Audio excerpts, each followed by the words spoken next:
Hey guys, how do you cook your spinach? Is spinach on the menu for us today? In a pan, I added some oil, then added my chopped onions, sauteed that for about a minute.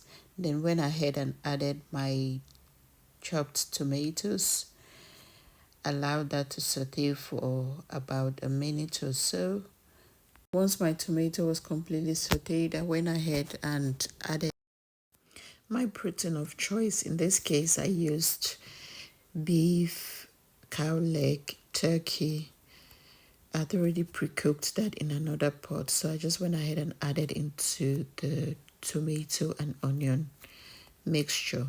Added some salt, seasoning cube, black pepper, ginger, garlic, crayfish, which is like dry prawns. Then tasted at this point to see if I needed to add any more seasoning. Nothing needed adding.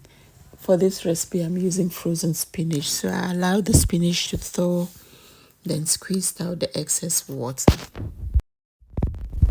Added my spinach at this point and gave that a good mix, then allowed it to cook for about 3 minutes.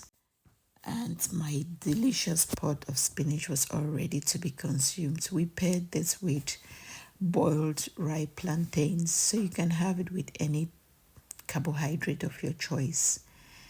Thanks for watching, and if you enjoyed this video, please give it a thumbs up, like and share. And if you haven't subscribed, please, what are you waiting for? Click on that subscribe button. See you in my next one. Bye bye.